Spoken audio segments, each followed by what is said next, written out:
తాకట్లో ఉన్న బంగారాన్ని విడిపించి ఆ రోజున మార్కెట్ ధర కట్టి మిగిలిన డబ్బును మీకు అందిస్తుంది కొమ్మూరి గోల్డ్.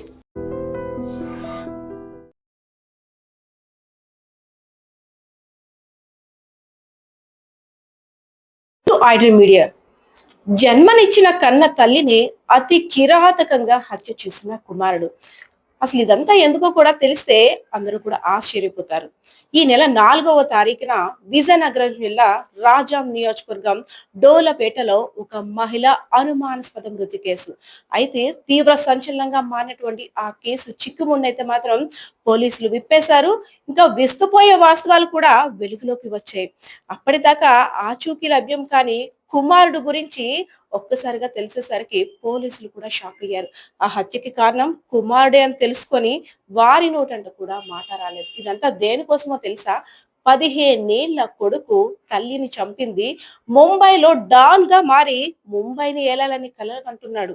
అదంతా కూడా సోషల్ మీడియాలో జపనీస్ సంబంధించినటువంటి యానిమేషన్ మూవీస్ చూసి తనకి తానుగా హీరోగా భావించుకొని ఎలా అయినా ముంబై వెళ్ళాలంటే హత్య చేసి నాకంటూ ఒక మార్క్ నేను సొంతం చేసుకోవాలంటూ ఇంత కిరాతకంగా ప్లాన్ చేసుకున్నాడు. అసలు మూవీస్ లో కూడా ఇలాంటి సీన్స్ మనం చూస్తుండవేమో. ట్విస్ట్ల మీద ట్విస్ట్లు చూస్తుంటే అమ్మో ఇదే అంశానికి సంబంధించి మనతో మాట్లాడేందుకు విజయనగరం ఇన్ఛార్జ్ డిఎస్పీ అయినటువంటి రాఘుల్ గారు ఉన్నారు. మరిన్ని వివరాలు అడిగి తెలుసుకుందాం. సార్ నమస్తే. 15 ఏళ్ల బాలుడు అంటే అమ్మ దగ్గర ఇంకా చిన్న పిల్లడు, ఏమి తెలియని పిల్లడుగానే మనం భావిస్తాం. అలాంటి కొడుకు కన్న తల్లినే అంటే ముంబైలో డాన్ గా మారాలి, తను వేరేగా ఒక ఇమాజినేషన్ లైఫ్ లో ఊహించుకొని ఇంత కిరాతకానికి పాల్పడ్డాడంటే నమ్మశక్యంగా కూడా లేదు. కానీ అసలు ఈ కేసు యొక్క అప్డేట్ ఏంటి సార్? ఇది ఈ రాజ్యంలో డోల్పేటలో ముంజటి వీధిలో జరిగింది. తండ్రి ఫోటోగ్రాఫరు, తల్లి హౌస్ వైఫ్, స్పందన తల్లి పేరు. అయితే ఈ కొడుకుని మంచి ప్రవర్తనలో ఉంచాలని చిన్నప్పటి నుండి తల్లికి చాలా అభిలాష. దాని ప్రకారంగా ఇంట్లోకి వచ్చినప్పుడు కాళ్ళు కడుక్కోవాలి, భోజనం చేసే ముందు చేతులు కడుక్కోవాలి, సెల్ ఫోన్ చూడకూడదు అని కొన్ని కొన్ని కట్టుబాట్లు పెట్టింది తల్లి. కానీ ఆ కట్టుబాట్లు ఎందుకో ఆ అబ్బాయికి నచ్చకుండా ప్రతిదానికి ఈ తల్లినే తప్పు పట్టే విధంగా ప్రవర్తించేవాడు. అయితే ఇది ఇలా ఉండగా ఆ అబ్బాయి ఒక అమ్మాయిని లవ్ చేసి అమ్మాయి పేరు రక్తంతో కూడా వైట్ పేపర్ మీద రాయడం జరిగింది. ఆ విషయం తల్లికి తెలిసి మరిన్ని కట్టుబాట్లు పెట్టి వాడిని ప్రతిదానికి చదవమని ఇచ్చేయమని ఆంక్షలు పెట్టేది. దాంతో తల్లి మీద విపరీతమైన ద్వేషం పెంచుకొని ఫ్రెండ్స్ దగ్గర కూడా చేశాడు. మా అమ్మ నాకు చాలా టార్చర్ పెట్టేస్తుంది, దాన్ని ఏదో ఒకటి చేసేయాలని ఆ విధంగా ఫ్రెండ్స్ దగ్గర కూడా చెప్పుకున్నాడు. ఇది ఇలా ఉండగా వేరే ఈ అబ్బాయికి ఎవరైతే కొడుకున్నాడో తల్లి బాగా చదువుతాడు. మొన్న 10th క్లాస్ ఎగ్జామ్స్లో 525 మార్కులు వచ్చాయి. బాగా క్రికెట్ కూడా ఆడతాడు. అయితే వేరే ఇంటర్మీడియట్ సెకండ్ ఇయర్ చదువుతున్న ఒక అబ్బాయికి పరిచయం అయింది. ఆ అబ్బాయి ఇదేంటంటే వాళ్ళ ఇంట్లో తల్లిదండ్రుల మధ్య గొడవల కారణంగా ఆయన ఒక నెగ్లెక్టెడ్ చిల్డ్రన్ అయిపోయాడు అక్కడ. దాంతో ఆయన తల్లి మీద కానీ తండ్రి మీద కానీ ఎవరి మీద కూడా ప్రేమ ఇది లేకపోగా వాళ్ళ మీద ద్వేషం పెంచుకున్నాడు ఆ కుర్రోడు కూడా. వాడేంటంటే ఎలాగైనా సరే ముంబై వెళ్ళి ముంబైలో డాన్ అవ్వాలని ఇంటర్మీడియట్ అబ్బాయి అనుకున్నాడు. అయితే వీళ్ళిద్దరూ క్రికెట్ ఆట దగ్గర వీళ్ళిద్దరూ పరిచయం అయ్యి ఒకరి బాధలు ఒకరు చెప్పుకొని ఆ బాధలను అధిగమించే క్రమంలో ఏదైనా చెయ్యాలంటే ముంబై వెళ్ళాలి, ముంబై వెళ్ళి డాన్ అవ్వాలని చెప్పి ఇంటర్మీడియట్ కుర్రోడు ఈ కొడుకుని ప్రోత్సహించాడు. దానికి అనుగుణంగా ప్లాన్ చేసుకున్నారు. మా ఇంట్లో బంగారం ఉంది, డబ్బు కూడా ఉంటుంది, అది తీసుకొని వెళ్ళిపోదాం. అక్కడ మాఫియా వాళ్ళు మనల్ని జాయిన్ చేసుకోవాలంటే ఏదో ఒక నేరం చేయాలి, మన గురించి పోలీసులు తిరగాలి. కాబట్టి ఎలాగో మా అమ్మని చంపేయాలని అనుకుంటున్నాను కాబట్టి మా అమ్మని చంపేయాలని చెప్పి వాళ్ళు ప్లాన్ చేసుకున్నారు. ప్లాన్లో భాగంగానే 5వ తేదీ 4వ తేదీ 5వ నెల ఇంట్లోకి వెళ్తే ఇంట్లో తల్లి లేదు. కొడుకే తల్లిని ఫోన్ చేసి రప్పించాడు భోజనం పెట్టాలని చెప్పి. వీళ్ళు ప్లాన్ ప్రకారం ఆ ఫ్రెండ్ బాత్రూంలో దాక్కుని ఉన్నాడు. ఎందుకంటే తల్లి మొదట వెళ్ళి కాళ్ళు కడుక్కుంటుంది, బాత్రూంలోకి వెళ్తుంది అని చెప్పి బాత్రూంలో దాక్కున్నాడు. వీళ్ళు అనుకున్న విధంగానే తల్లి వచ్చింది. తల్లి రాగానే వాళ్ళు తల్లి మీద దాడి చేసి ఆ ఫ్రెండ్ ఎవరైతే ఉన్నారో ఆ కుర్రోడు ఆమె తాలూకా మెడ పట్టుకుని గట్టిగా నొక్కితే ఇద్దరు కింద పడిపోయారు. కింద పడిపోయిన తర్వాత ఆవిడకి ఆకలేస్తుంటే ఎడమ చేత్తో నోరు మూస్తే ఆమె ఆ చేతులను గట్టిగా కొరకడం జరిగింది. వీడేదో సినిమాలో చూసాడట. ఇంకా గట్టిగా నొక్కితే చేతులు కొరకడం ఆపేంత వరకు గట్టిగా నొక్కితే ఆటోమేటిక్‌గా ఆపేస్తుందని మరింత గట్టిగా పీక నొక్కారు. పీక నొక్కితే ఆమె పడిపోయింది. తర్వాత ఆమె చనిపోయిందని చెప్పేసి అనుకున్నారు. చిన్న చిన్న కదలికలు రావడంతో ఇద్దరు కత్తులు తీసుకొని ఇద్దరు ఆమె మీద దాడి చేశారు. దాడి చేసి కత్తులతో పొడిచారు. తర్వాత ఇంట్లో 9.5 తులాల బంగారం, ఒక 5,000 క్యాష్ తీసుకొని వెళ్ళిపోయారు. వాళ్ళు వెళ్ళే క్రమంలో పల్లాస వెళ్లారు. అదేవిధంగా శ్రీకాకుళం వెళ్లారు. అదేవిధంగా సోంపేట చాలా ప్రాంతాలు తిరిగారు. వైజాగ్ వెళ్లారు. వాళ్ళు తిరుపతి వెళ్ళి తిరుపతిలో గుండు కొట్టించుకొని ఎవరికీ అనుమానం రాకుండా మార్పులు చేసుకోవాలని అనుకున్నారు. ఆ క్రమంలోనే కొడుకు తిరుపతి వెళ్ళి గుండు కూడా కొట్టించుకున్నారు. అయితే పోలీసులు దొరకకుండా ఉండాలన్న ఉద్దేశంతో వాళ్ళు ఏం చేశారంటే వాళ్ళ ఫోన్‌లో ఉన్న సెల్ ఫోన్ సిమ్ కార్డులు పూర్తిగా తీసి పడేశారు.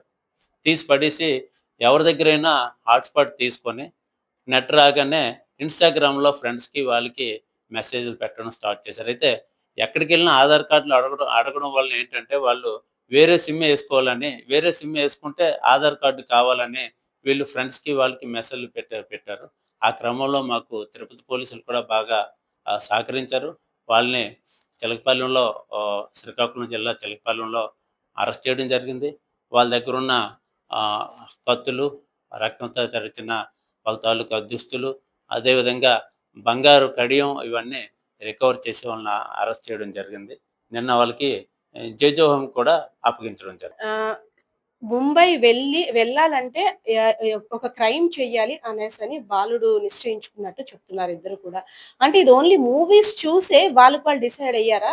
లేదంటే ముంబైలో ఎవరితోటైనా పరిచయం ఏర్పరచుకొని ఈ డెసిషన్‌కొచ్చారా? ఈ జపాన్ యానిమేషన్ మూవీస్ ఉన్నాయి. టీవీలో వస్తుంటాయి. జుజుట్సు అని, నరుటో అని ఏవో కొన్ని కొన్ని ఉన్నాయి. అవి చూసి బాగా ఇన్‌స్పైర్ అయ్యారు. అలాగే సినిమాల్లో కూడాను మా గ్యాంగ్‌లో జాయిన్ అవ్వాలంటే తప్పనిసరిగా ఏదో ఒక తీవ్రమైన నేరం చేసి పోలీసులు వాళ్ళని చేజ్ చేస్తా ఉంటే అది చూసి వాళ్ళు వేగంగా జాయిన్ చేసుకుంటారని వీళ్ళొక ఆహ్, నమ్మకం పెంచుకున్నారు. పెంచుకొని ఆ విధంగా చేశారు వాళ్ళు. క్రమశిక్షణ, మంచి విద్యా బుద్ధులు నేర్పించడమే ఆ తల్లి చేసిన నేరమైందంటారా? అంటే పూర్తిగా క్రమశిక్షణ కూడా కరెక్ట్ కాదు. అలాగని లిబరల్‌గా వదిలేయటం కూడా కరెక్ట్ కాదు.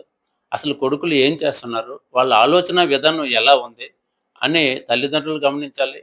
వాళ్ళకి ఒక తండ్రిగా, తల్లిగా చూడటంతో పాటు మంచి ఫ్రెండ్‌గా కూడా ఉంటే వాళ్ళ ఆలోచన ఇవన్నీ తెలుస్తాయి. వాళ్ళు మన మీద ప్రేమతో ఉన్నారా? పగతో ఉన్నారా? లేకపోతే వాళ్ళు ఏం చేస్తున్నారు? వాళ్ళ ఫ్రెండ్స్ ఎవరు?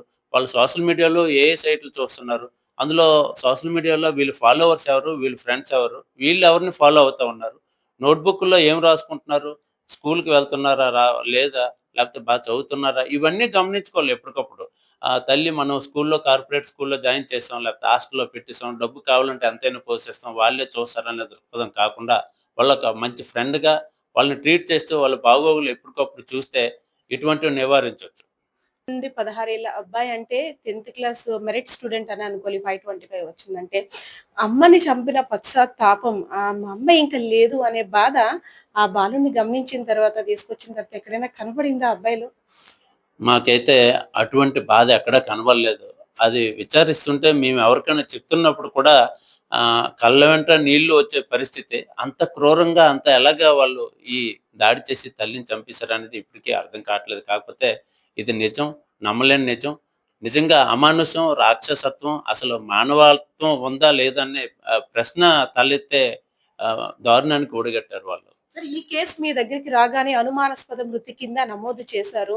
అసలు మీరు ఫస్ట్ అబ్బాయి కూడా కనిపించట్లేదంటే, అబ్బాయి మీద అసలు ఇంత అనుమానమేనా మీకు ఈ కేస్ టేకప్ చేసినప్పుడు కలిగిందా? తర్వాత అంటే ఈ అబ్బాయి నేరం చేసాడు అన్ని తర్వాత మీ ఇన్నేళ్ల ఎక్స్‌పీరియన్స్‌లో అసలు ఇలాంటి కేస్ చూసుంటారు. మొదట ఎవరైతే డిసీజ్డ్ తల్లి ఉందో, తల్లి చనిపోయి ఉంది. ఆ శరీరంపై గాయాలు అవన్నీ చూసి, అది అనుమానాస్పద మృతి కాకుండా మర్డర్ కేస్‌గానే నమోదు చేయడం అయింది. వాళ్ళ తల్లి ఇచ్చిన రిపోర్ట్ మేరకు ఇచ్చేసాం. అయితే మొదట భర్త ఏమన్నా ఇలా చేసి ఉంటాడా? లేకపోతే ఎవరైనా ఆహ్, అబ్బాయి కనిపించట్లేదంటే ఎవరైనా డబ్బు కోసం ఈ తల్లిని, కొడుకుని కూడా చంపేసి ఉంటారా? లేకపోతే ఏంటని రకరకాల సందేహాలు వచ్చాయి అప్పుడు. ఆ దర్యాప్తులో సందేహాలన్నీ ఒకటి ఒకటి ఎలిమినేట్ చేసుకుంటూ చివరికి వీళ్ళిద్దరూ చేశారని మేము పసిగట్టి వాళ్ళని అరెస్ట్ చేయడం జరిగింది. Thank you so much sir. Yes, ట్విస్ట్ల మీద ట్విస్ట్లు అసలు ఎవ్వరు కూడా ఊహించరు. ఎందుకంటే 15 ఏళ్ల కుమారుడు తల్లితో అసలు ఎంత బంధాన్ని ఏర్పరచుకుంటాడు, ఒక ఫ్రెండ్ లాగా. అదే విధంగా అన్ని కూడా సర్వస్వం తానే అనేటట్టు తల్లి కూడా వాడిని చూస్తుంది.